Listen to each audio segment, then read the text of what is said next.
En el día de hoy, por la ruta bíblica del Señor Jesucristo, este programa que llega a ustedes con el objetivo de poder conversar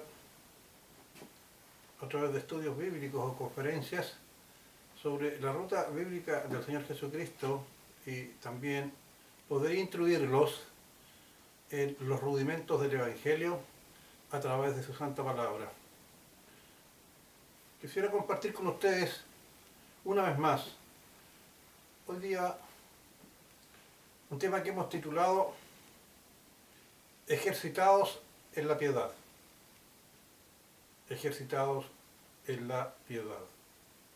Y como es nuestra costumbre, lo iniciaremos con algunos versículos de base para poder sustentar aquellas reflexiones que iremos dando a la luz del Evangelio y que nos van a permitir a nosotros poder comprender qué es la piedad, el alcance de la piedad y los beneficios que ella conlleva. Vamos a referirnos primeramente a este texto base que yo quisiera que ustedes, como siempre, lo tuvieran en su memoria, ya que de él se desprenderán, como ya dije, las reflexiones y alcances del Evangelio con respecto a este aspecto tan importante en la vida de nosotros los cristianos, los creyentes, y que no siempre le damos el significado y hacemos la ejercitación en el desempeño de lo que es la piedad. Nos referimos primeramente entonces como versículos bases a Primera de Timoteos, el capítulo 4, versículos 7 y 8, que dice: desecha las fábulas profanas y de viejas, ejercítate para la piedad, porque el ejercicio corporal, dice el 8, para poco es provechoso, pero la piedad para todo aprovecha, pues tiene promesas de esta vida presente y de la venidera. Introducimos con la lectura de estos versículos y este capítulo de Primera de Timoteos, cuando el apóstol Pablo ya sabe que está por abandonar este mundo y que prepara a Timoteo, siervo del Señor, para que siga el trabajo en las asambleas que ellos conjuntamente con la compañía de Timoteo habían establecido por distintas partes del mundo antiguo. Y cuando se refiere a Timoteo, entre muchas otras cosas que el apóstol Pablo, guiado por el Espíritu Santo y con la sabiduría que caracteriza al Espíritu Santo, le aconseja a este siervo que en la perspectiva de los demás siervos del Señor y apóstoles estaban distantes en cuanto a lo que era la edad. Timoteo era uno de los discípulos más jóvenes y por lo tanto había que instruir. Y él le dice entonces, como parte característica de su ministerio apostólico, que tuviera a la vista entonces lo que se decía en el Evangelio con respecto a la piedad. Sigamos. ¿Qué vamos a entender por piedad a la luz de los Evangelios? Si bien es cierto, la piedad como tal no existe, con muchas otras cosas en el Evangelio, una especie de definición, nosotros intentaremos a la luz de lo que hemos estudiado poder dar una definición que también aparece en algunos casos en algunos diccionarios bíblicos. Si bien es cierto, nosotros hicimos nuestra propia definición. Piedad, virtud, que se traduce en acciones del creyente impulsadas por el amor y compasión que se siente hacia el prójimo, basada en el mandato de Dios hacia nosotros y en el deseo de agradarle al Señor. Es una virtud, las virtudes son cosas deseables, siempre se habla en el lenguaje común de la persona virtuosa, es más, en Salmos habla sobre la esposa, cuando dice mujer virtuosa, ¿quién la encontrará? Y allí aparece en los Salmos aquello que el Señor establece para la mujer, y habla sobre una serie de cualidades espirituales humanas y de desempeño de la esposa para con el esposo, y la declara como una mujer virtuosa. Y en este caso, refiriéndose a la piedad, es una virtud y que debe ser reflejada en el amor. No se olviden que el amor es paciente, es sufrido, el amor todo lo cree, todo lo soporta, el amor nunca deja de ser. Y la compasión. La compasión es un sentimiento que tienen las personas hacia alguien que está sufriendo o que necesita una ayuda, un socorro, una palabra, un afecto, etc. Entonces esta virtud se traduce en acciones del creyente impulsadas por el amor y compasión que se siente en forma natural, dicho de esta manera, como un resultado que nosotros tenemos por agradarle a nuestro Señor Jesucristo, a nuestro Dios, quien ha sido compasivo con nosotros y que ha ejercido la piedad hacia nosotros, que vamos a explicar más adelante. Y creo, amados hermanos que me escuchan, el Espíritu Santo debe haberlo iluminado para que este concepto de piedad se vea como un cumplimiento del mandamiento nuevo, cuando el Señor Jesús nos dice: amarás al prójimo como a ti mismo, en 2 de Juan 1:5. Pues bien, anunciaremos exponiendo la situación de los judíos o hebreos con respecto al Señor Jesús y a su salvación, dada por fe en su muerte en la cruz, para después llegar a un ejercicio de la piedad. Romanos 10, 1 al 3. Hermanos, ciertamente el anhelo de mi corazón y mi oración a Dios por Israel es para salvación. El apóstol Pablo le está diciendo a los hebreos, a los hermanos de Israel, que sus deseos para con ellos es para que ellos obtengan su salvación. Porque después aclara por qué siente este sentimiento, aparte del natural que se refiere a la piedad. Porque yo les doy testimonio de que tienen celo de Dios, es decir, ellos tenían un sentimiento muy arraigado de poder tratar de agradarle a Dios, de tratar de cumplir todo aquello que, según su particular interpretación de los evangelios, especialmente del Antiguo Testamento, ellos habían ideado una forma muy particular de poder estar en paz con Dios y agradarle a Él, porque sigue el versículo, empecemos de nuevo, el versículo 2, porque yo les doy testimonio de que tienen celo de Dios, pero no conforme a ciencia. En este caso aquí la ciencia se debe aplicar como conocimiento. ¿Como conocimiento de qué? Como conocimiento del Evangelio del Señor Jesucristo. Digámoslo en 3, porque ignorando la justicia de Dios, nosotros somos justos, hemos sido declarados justos, porque el Señor Jesucristo ha muerto por nosotros en la cruz, y lo hemos declarado así. Porque ignorando la justicia de Dios y procurando establecer la suya propia. ¿De acuerdo a lo que dijimos en un comienzo? Es decir, ellos hacían una particular interpretación del Antiguo Testamento, principalmente de todas las leyes que había establecido y decretos que había establecido el Señor para el pueblo judío. Repito, porque ignorando la justicia de Dios, dejando a lado a Cristo y procurando establecer la suya propia justificación por las obras, no se han sujetado a la justicia de Dios que ha dado en Cristo Jesús, Señor nuestro. El versículo leído tal como aparece en el Evangelio, para que ustedes puedan distinguir lo que son las reflexiones hechas por quien está hablando, dice: porque ignorando la justicia de Dios y procurando establecer la suya propia, no se han sujetado a la justicia de Dios. El rito de la purificación de los judíos según la Biblia consistía en las abluciones y otros lavacros, son ejemplo de ello. Incluye lavarse las manos y los pies o la inmersión total en agua. Y también lo que ellos llamaban el agua viva, es decir, en el mar, un río, un manantial o en un mikvah o baño ritual judío. Bueno, no pronuncio muy bien el hebreo, así que, pero M-I-K-V-A-H o baño ritual judío. Esto se lleva a cabo antes de que los servicios religiosos se efectuaran, antes y después de los alimentos o en otras ocasiones especiales. en Levíticos se describen muchas ordenanzas al respecto de la purificación. Sigamos.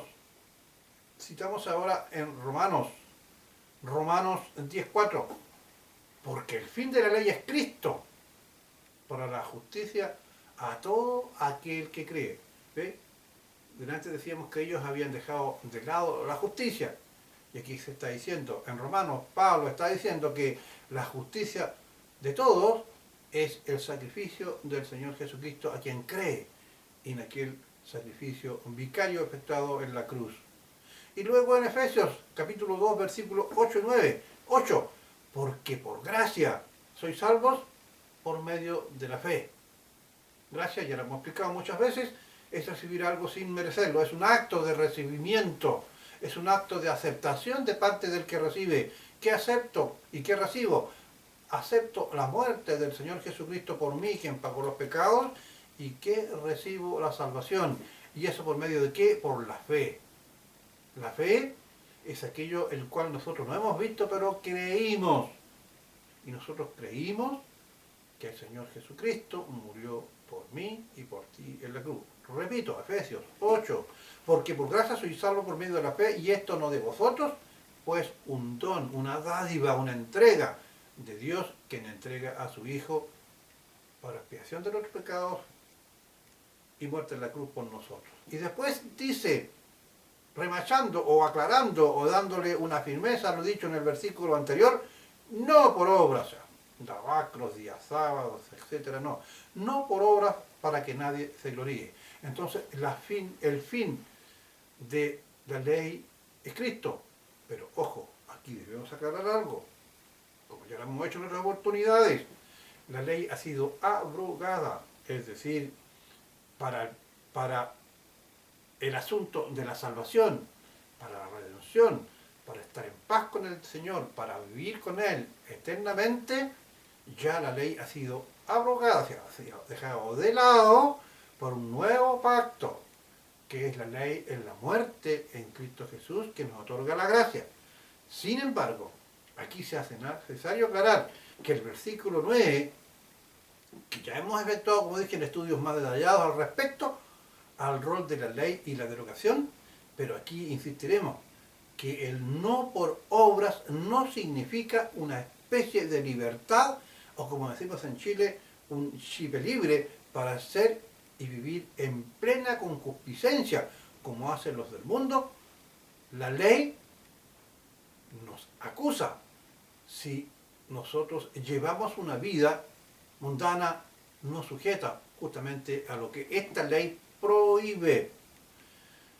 Si con nuestras acciones la transgredimos, pues sin ley no existiría orden y sería un libertinaje mundano, solo que siendo una obligación para el creyente cumplirla, como ya dijimos, esta no es requisito para la salvación, de lo contrario sería legalismo.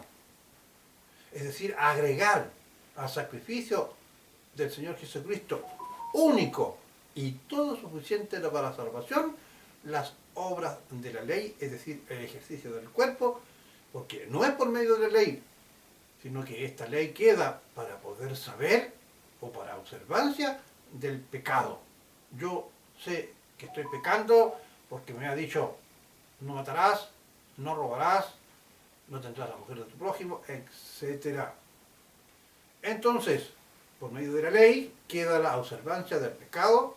Los judíos y otras sectas autodenominadas cristianas actúan agregando justamente esta ley por medio de obras humanas como resultado de la salvación, es decir, son legalistas, lo que el propio Evangelio las denomina como anatema. Cuando en el Evangelio aparece anatema, estamos hablando que sea anatema, sea maldito, o sea una maldición impuesta y descrita por el Señor. Pues ahora, habiendo dicho eso y fundamentado el caso de los judíos, regresemos al tema que motiva esta conferencia o estudio: la piedad y su ejercicio en el creyente. Volvemos. Primero de Timoteo, nuevamente 4:7. Pablo le dice a Timoteo, deja de lado, desecha las fábulas profanas. Estas fábulas profanas justamente son estas especies de interpretaciones humanas que los hombres, como en el caso de los judíos, y vamos a ver más adelante de otras denominadas religiones no cristianas, incluyen en sus ritos. Por lo tanto, el Señor le dice a través del Espíritu Santo y por la boca de Pablo a Timoteo, en 1 Timoteo 4:7, desecha las fábulas profanas y de viajas, ejercítate en la piedad. Dijimos que la piedad era ese sentimiento de amor, entre otras cosas que teníamos por el prójimo. La palabra ejercitarse la empleamos como sinónimo de entrenarse. Debemos entonces, al igual que un atleta se entrena preparándose para correr y llegar primero o destacadamente a la meta, nosotros también debemos ejercitarnos en la piedad. El único hombre, es decir, sí hombre, fue nuestro Señor Jesucristo. Cuando se hizo hombre, Él fue el primero en el ejercicio de la piedad. No se olviden que su amor fue tan grande hacia nosotros, su misericordia tan grande, que murió por ti y por mí. Después dice en el versículo 8 de Timoteo, en el mismo capítulo, porque el ejercicio corporal, o sea, las obras, etcétera, para poco es provechoso, pero la piedad para todo aprovecha, pues tiene promesa que en esta vida presente y de la venidera. Cuando nosotros honramos a nuestros padres, padre y madre, tenemos un ejercicio de la piedad. Y al mismo tiempo estamos recibiendo la promesa de que se alargarán nuestros días en la tierra.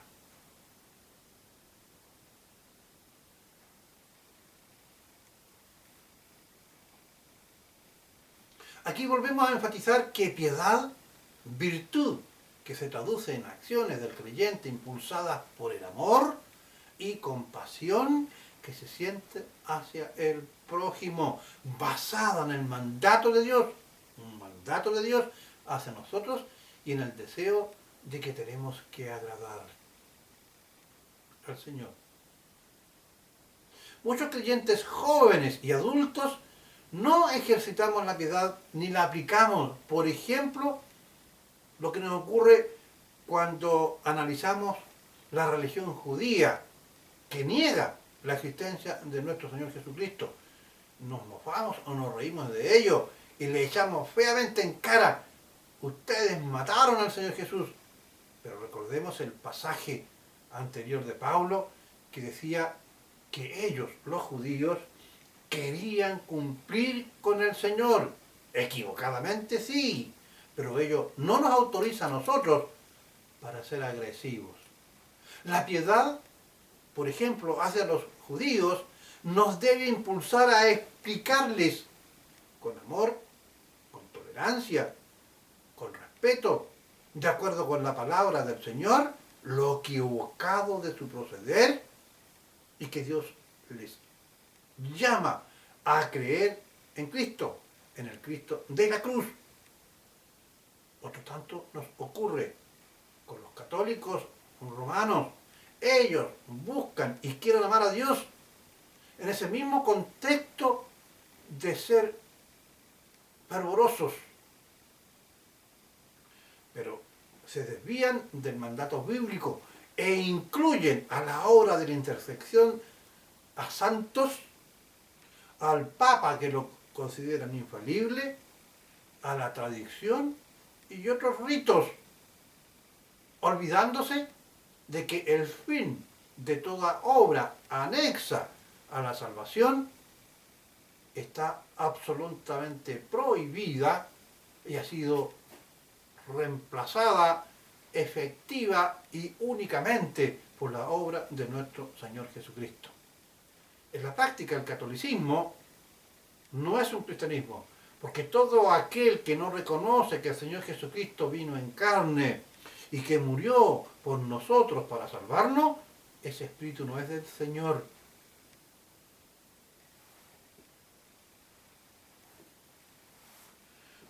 observancia del credo, y si existen otros como los testigos de Jehová, los mormones, los adventistas, el islamismo, etc. Los creyentes, muchas veces uno ve por las redes sociales cómo algunas personas se mofan y se ríen de aquellos que según nuestra fe y en verdad, es decir, en el Evangelio, nosotros al compararlos, al cotejarlos, porque a nosotros se nos permite el juzgar. A nosotros se nos permite juzgar de acuerdo al Evangelio. Y el Señor dice, probad los espíritus. No todos los espíritus provienen de Dios, y eso es un juicio. Después nos dice, por sus obras los conoceréis, también es un juicio. Lo que Él nos prohíbe es que nosotros juzguemos intenciones del corazón, ya lo he dicho anteriormente. Yo no puedo suponer algo que yo no estoy evidenciando. Yo no puedo suponer si miro la cara de una persona que entró allí a un negocio y tiene una cara un poquito feíta, por decirlo de alguna manera, y uno dice, yo pienso que por su pura cara no va a un lado, no. Nosotros debemos ser capaces de evaluar, de juzgar acciones de acuerdo a los hechos y emitir juicios.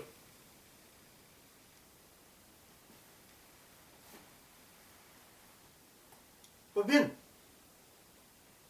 hay muchas jóvenes entonces o personas no tan jóvenes, que a través de las redes sociales atacan muy virulentamente a aquellos que no piensan como nosotros. Nosotros debemos tener cuidado en no caer y aceptar sus falsas doctrinas, pero siempre con amor y respeto, llamarlos al arrepentimiento y traerlos a la luz. Ustedes son la sal de la tierra, soy la luz del mundo.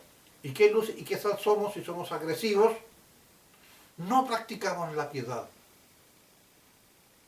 Por eso que la piedad hay que ejercitarla. La piedad en sí misma debe ser asumida que es una conducta cristiana y que esta conducta debe estar sazonada con acciones de amor, de tolerancia, de paciencia, de compromiso y basada en un sólido conocimiento de la palabra de Dios, descansando sobre una verdadera o genuina fe en el Señor Jesucristo, como nuestro Señor y Salvador, depositario de toda la verdad, tal como Él dijera, mi palabra es verdad. La piedad es un acto, entonces, un impulso basado en estas premisas. Otro tanto debe regir en nuestra relación con todo tipo de pecadores, entre ellos los que integran y adoptan, por ejemplo, la ideología de género, que en el Evangelio se califica como perversión. Ustedes pueden ver muy claramente lo establecido en el capítulo 18 de Levítico, cuando habla y reglamenta una serie de conductas al respecto. Esto de Levítico 18 es muy didáctico al describir y prohibir estos y otros actos similares. No obstante, la dureza de la ley y la piedad nos llama también aquí a actuar. Es decir, no obstante la dureza de la ley, la piedad nos llama también aquí a actuar con amor, con paciencia y tolerancia. Ahora bien, nosotros en la práctica, cuando pedimos que seamos afecto a las bendiciones de Dios, o pedimos para el prójimo o un ser querido una bendición, es decir, que el Señor te bendiga, Señor bendíceme, en realidad la piedad nuestra aplicada a nuestro Dios en la persona de Cristo es la de amarle a Él porque Él nos amó primero, porque ya hemos sido bendecidos. Señor, bendíceme. Ya el Señor nos bendijo. Y yo explico en qué, en algo muy grande. Hemos sido bendecidos en forma rica con su salvación y con la dádiva de la vida eterna. Cuando pedimos bendiciones, en la práctica queremos decir que nos otorgue favores para nuestro bienestar en nuestra vida terrenal. Pero la principal bendición que debemos pedir y que Él nos dio como un acto de gracia es la vida eterna por medio de la muerte del Señor Jesucristo en la cruz. Queridos hermanos, con base a nuestra piedad que debemos ejercitar en nuestra vida cristiana, pensemos que Dios y nuestro Señor, como un acto único, sublime y sin parangón, nos perdonó de todas nuestras faltas a precio de muerte en la cruz, valorada en la sangre derramada por el Señor Jesús. Bendita e inconmensurable piedad la del Señor, la de Dios. Nuestros creyentes no sabemos, nosotros los creyentes no sabemos muchas veces permanecer en el Señor y en su piedad cuando negamos el perdón a nuestro prójimo. Hagamos una lista imaginaria de cosas que a nosotros no nos hacen hacer honor a la piedad que el Señor nos manda y que nos trae muchos beneficios ante los ojos del Señor, de Dios. 1. No perdonamos cuando alguien nos miente y por medio de ello nos estafa y nos quita un bien. Lo tenemos en nuestra mente, nos resistimos a ver esa persona. Cuando nos recordamos de esa persona sentimos una rabia interna. Muchos llegan inclusive a desearle mal. No estamos ejerciendo la piedad. Aunque esa persona actuó en una manera indebida, pecó contra el Señor y nos agredió a nosotros en un acto de impiedad, nosotros en nuestro corazón debemos perdonarlo.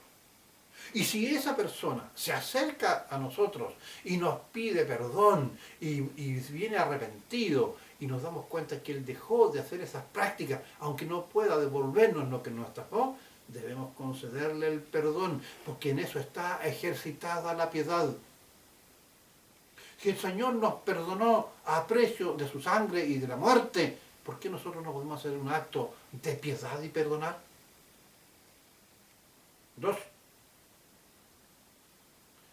Esto es muy común y se ve y amarga a la familia, y no solamente a los cónyuges, sino que amarga a los hijos y a los parientes, a todas aquellas personas cercanas que nos aman y que quisiera vernos mejor. 2. No perdonamos un acto de engaño o infidelidad de nuestro esposo o nuestra esposa que ha regresado a uno o a nosotros arrepentido. ¿Está bien? Eres mi esposa, está bien, eres mi esposo, regresa, pero ahí está, todo el día machacándole, cada vez que se acuerda, ¡ah! O sencillamente se niega a recibirlo cuando la piedad basada en el acto de compromiso del pacto que hicieron los esposos con el día que se casaron debería mantenerlos juntos cuando aquella persona quiere permanecer con su esposo o ese esposo quiere permanecer con su esposa a pesar de haber hecho un acto indebido, como un engaño o una infidelidad, y uno vuelve arrepentido a los pies a pedirle perdón. La piedad nos obliga a perdonar, y perdonar por medio de la piedad es igual que el perdón de Dios, y nunca más me acordaré de sus pecados y transgresiones. Porque el Evangelio dice, si tú pecares, pide perdón, arrepiéntate y pide perdón, es decir, no volver a cometerlo de corazón. Y el Señor es fiel y justo para perdonarnos. Y el Señor dice, y nunca más me acordaré de sus pecados y transgresiones. Permanecer en el Señor es parecernos a Él. Ejercitar ese acto de piedad que el Señor tiene con nosotros, esa piedad debemos nosotros aplicarla también en el caso de los esposos. 3. No perdonamos una acción de un amigo, amiga o hermano carnal cuando producto de una envidia nos difama o perjudica.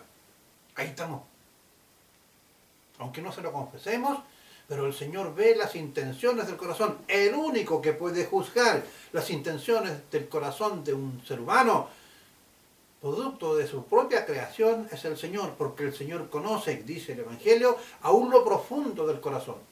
Tú, querido o querida hermana o hermano o amigo, que no crees en el Señor, Dios conoce cada fibra de tu cuerpo y cada intención de tu pensamiento.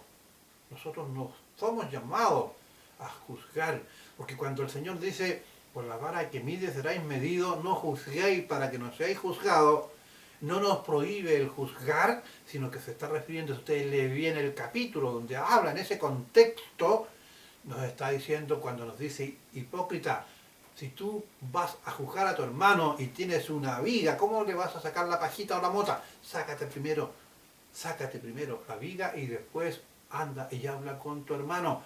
En ese sentido se dice no juzgaréis o no juzguéis, porque algunas personas que actúan mal no quieren que se les juzgue. Pero nosotros, los que somos espirituales, en una iglesia o a otros hermanos, cuando vemos que podemos aconsejar o exhortar a un hermano, a una hermana o a un hijo, etc., Dios nos mandata para hacernos. Sepan ustedes que si alguien hace volver de su camino a un hermano o al prójimo, ha cubierto una multitud de pecados. Y eso es piedad. En fin, podríamos agregar muchos más. En los casos de los hijos. ¿Cuántos hijos no quieren perdonar a los padres porque en un momento un papá cometió un error con ellos y el papá vuelve arrepentido y el padre quiere abrazar a su hijo, compartir con su hijo, y su hijo en un acto de rebeldía y de rencor, de impiedad, aun siendo creyente, rumea al interior de su corazón o murmura al interior de su corazón y hace gestos de repudio porque no es capaz de ejercer un perdón como un acto de piedad y de amor. Pues como dije, en fin, podríamos agregar muchos más, pero el ejercitarse en la piedad, es decir, constantemente estar ejerciendo o ejercitando la piedad hacia el prójimo, es conceder el perdón cuando se nos solicita y vemos un deseo de restablecer la sana convivencia. Pero también debemos perdonar en nuestro corazón a aquellas personas que nos han agraviado sin arrepentirse y manteniendo con soberbia su actitud hacia nosotros, dejando de nuestra parte toda agresividad, pero aplicar, eso sí, la prudencia para no volver a ser afectado por esta persona, pero eso sí, estar presto para llevarlos a los pies de Cristo, pues con toda seguridad estos últimos no son creyentes y en algún momento podemos tener la oportunidad. Es un acto de piedad, es el acto de piedad más grande, poder llevar a un enemigo a los pies del Señor a través de un acto de aceptación de que esa persona está actuando porque no conoce al Señor y es Satanás a través de un demonio quien está actuando en esa persona.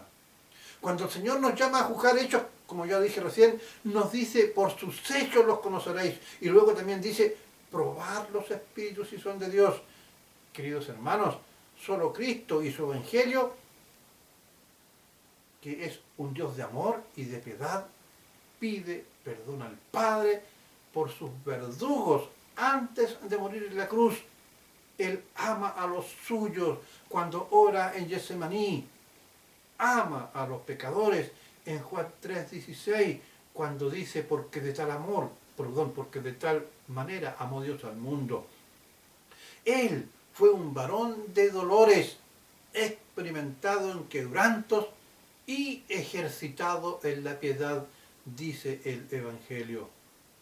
Los islámicos, por ejemplo, sostienen que los que no creen en Alá son perros, que se deben matar, y por cada perro que un islámico mate, más mujeres o vírgenes le acompañarán al cielo. La antigua ley decía, el que cumpla la ley vivirá. Y sabemos que ninguna carne se somete a la ley porque no puede. Sin embargo, la gracia bendita de Dios que se expresa con piedad, dice, por gracia sois salvos.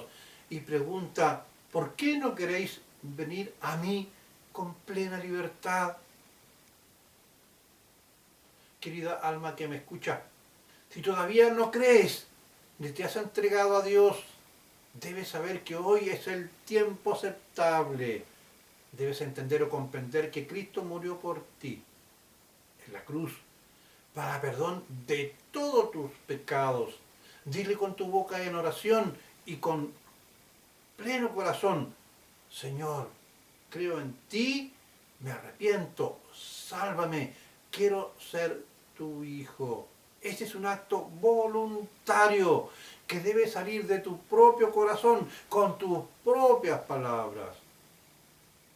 Verás que a partir de ese momento, la piedad, como un sentimiento nuevo, dulce y maravilloso como la miel, inundará tu paladar de tu vida y serás reconocido y amado como un hombre de Dios.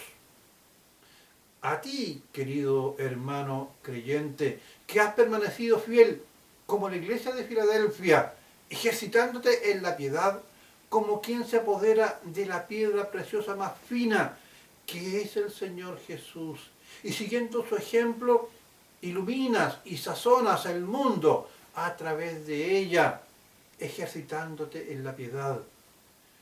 Esta piedad del Señor llama como un trueno o como una flauta que fuerte o dulcemente encanta el oído y el alma que escucha e invita a bailar la grata danza de los redimidos cuando marchemos al encuentro con nuestro Dios y vivamos con Él en toda la eternidad. La piedad debe ser un acto deseado. La piedad debe ser un acto ejercitado, pero no mecánicamente. Debe estar ejercitado con base al gran amor y al ejemplo sublime entregado por el Señor Jesucristo, nuestro amado Señor y Salvador, del cual todo creyente se siente enamorado. Así como el enamorado está pendiente de su novia o de su esposa para agradarla, para santificarla y para poder inducirla en los caminos del Señor, así la piedad debe ser un acto deseado y bondadoso que cada uno de nosotros debemos ejercitar. ¿Queréis ser fiel testigo de Dios? ¿Queréis ser un creyente en el cual sea alabado por la gracia del Señor en la calle y delante de las congregaciones? Ejercitados en la piedad. Tú, hombre, mujer, anciano, adulto o niño, ejercita la piedad por amor al Señor. Por la ruta bíblica del Señor Jesucristo, le agradece una vez más que podamos haber compartido la palabra de Dios siguiendo esta, la preciosa ruta del Señor Jesucristo. Y me permito también señalar que este es un ministerio que tiene como único objetivo anunciar las buenas nuevas del Señor Jesús, sus enseñanzas, sus doctrinas, su bendición y su piedad. No somos una iglesia. No pedimos diezmos ni tributos. Y con esto no estoy diciendo que si una iglesia pide tributos o pide diezmos y el Señor ama al dador alegre y si alguno debe dar a su iglesia porque existen necesidades, bendito sea por el Señor. Pero nosotros no lo hacemos, sino que nos mueve únicamente la pasión y el amor por las almas por medio de la bendita piedad que proviene de amar a nuestro Señor y Salvador Jesucristo. Si lo he escuchado y planteado en este programa evangelístico por la ruta bíblica del Señor Jesucristo ha sido de provecho para usted, compártalo con sus seres queridos. Invítalos a que se suscriban y usted suscríbase. Así podrá usted acceder. Hasta la fecha ya llevamos editado 37 programas por la ruta bíblica del Señor Jesucristo con el mismo tenor, que podrán ser de edificación y de bienestar por medio de la piedad hacia usted y los suyos. Que el Señor les guarde, les cuide hoy y siempre. Muchas gracias.